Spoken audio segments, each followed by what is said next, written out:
Hey guys, Lord Naren White here, the Holy Ghost, the one true God, back with you with the next video in my series reading Frankenstein by Mary Shelley.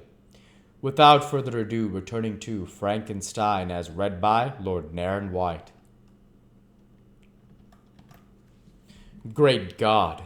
If for one instant I had thought what might be the hellish intention of my fiendish adversary, I would rather have banished myself forever from my native country and wandered a friendless outcast over the earth than have consented to this miserable marriage. But, as if possessed of magic powers, the monster had blinded me to his real intentions, and when I thought I had prepared my own death, I hastened that of a far dearer victim.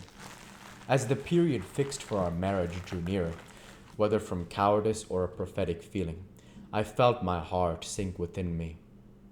But I concealed my feelings by an appearance of hilarity that brought smiles and joy to the countenance of my father, but hardly deceived the ever watchful and nicer eye of Elizabeth. She looked forward to our union with placid contentment, not unmingled with a little fear, which past misfortunes had impressed, that what now appeared to be certain and tangible, happiness might soon dissipate into an airy dream, and leave no trace but deep and everlasting regret. Preparations were made for the event, congratulatory visits were received, and all wore a smiling appearance. I shut up, as well as I could, in my own heart the anxiety that preyed there, and entered with seeming earnestness into the plans of my father, although they might not only serve as the decorations of my tragedy. Through my father's exertions, a part of the inheritance of Elizabeth had been restored to her by the Austrian government. A small possession on the shores of Como belonged to her. It was agreed that, immediately after our union, we should proceed to Villa Lavenza and spend our first days of happiness beside the beautiful lake near which it stood. In the meantime, I took every precaution to defend my person in case the fiend should openly attack me. I carried pistols and a dagger constantly about me, and was ever on the watch to prevent artifice, and by these means gained a greater degree of tranquillity.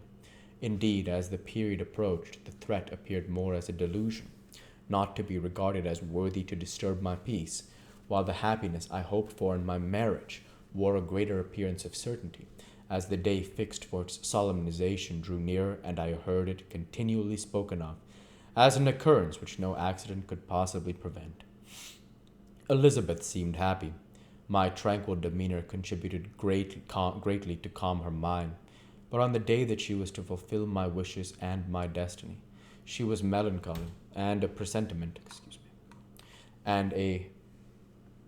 presentiment of evil pervaded her, and perhaps also she thought of the dreadful secret which I had promised to reveal to her on the following day. My father was in the meantime overjoyed, and in the bustle of preparation only recognized in the melancholy of his niece the diffidence of a bride. After the ceremony was performed, a large party assembled at my father's, but it was agreed that Elizabeth and I should commence our journey by water, sleeping that night at Evian, and continuing our voyage on the following day. The day was fair, the wind favorable. All smiled on our nuptial embarkation. Those were the last moments of my life during which I enjoyed the feeling of happiness.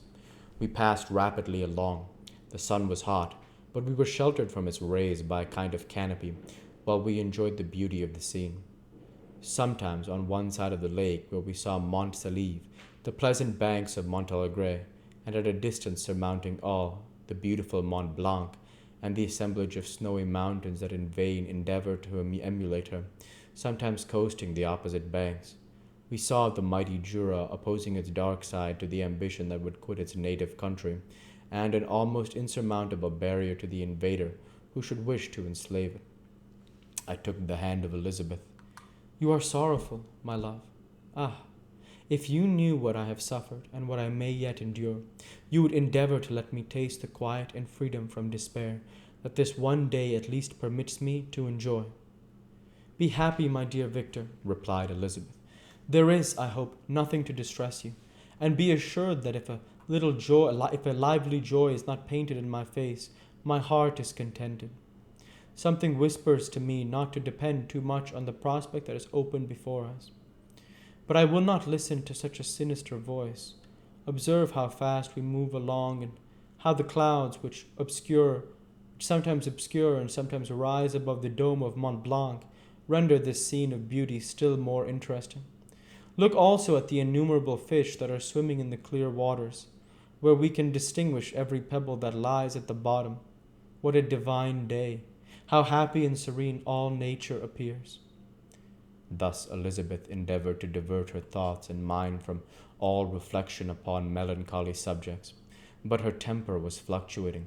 Joy for a few instants shone in her eyes, but it continually gave place to distraction and reverie.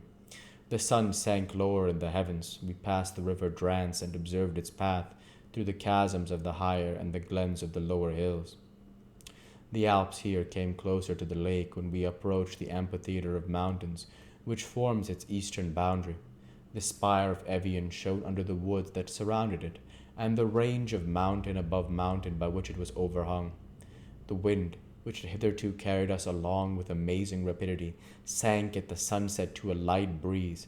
The soft air just ruffled the water and caused a pleasant motion among the trees as we approached the shore, from which it wafted the most delightful scent of flowers and hay.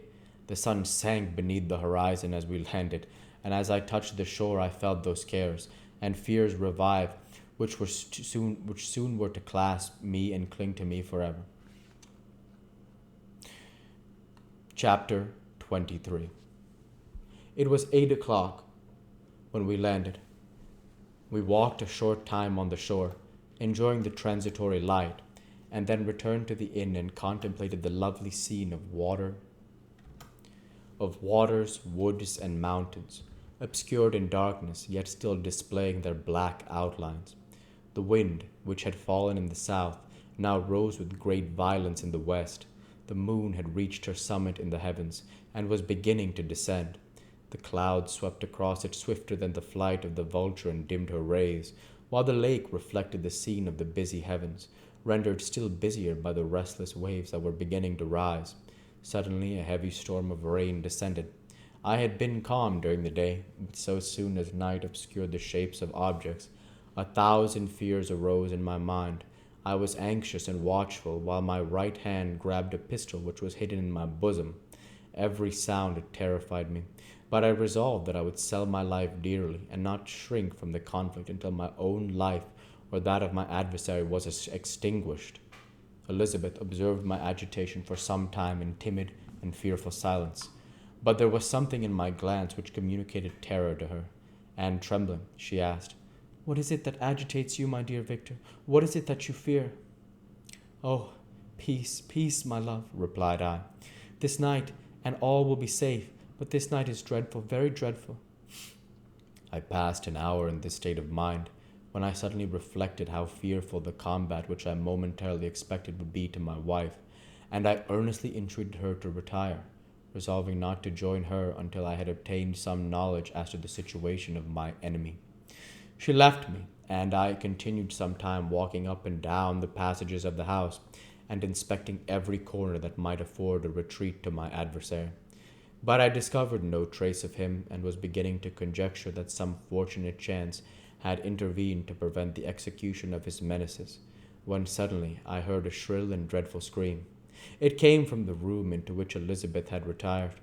As I heard it, the whole truth rushed into my mind. My arms dropped, the motion of every muscle and fibre was suspended. I could feel the blood trickling in my veins, and the tingling in the extremities of my limbs. This state lasted but for an instant. The scream was repeated, and I rushed into the room. Great God! Why did I not expire then? Why am I here to relate the destruction of the best hope and the purest creature on earth? She was there, lifeless and inanimate, thrown across the bed, her head hanging down and her pale and distorted features half covered by her hair. Everywhere I turn I see the same figure, her bloodless arms and relaxed form flung by the murderer on its bridal bier. Could I behold this and live? Alas, life is obstinate and clings closest where it is most hated. For a moment only did I lose recollection. I fell senseless on the ground. we'll go ahead and stop there for this week. As usual, I want to say thank you for watching, and I hope you enjoyed. Please like, comment, and subscribe, as it greatly helps the channel. Light be with you all. Take care, and thanks again.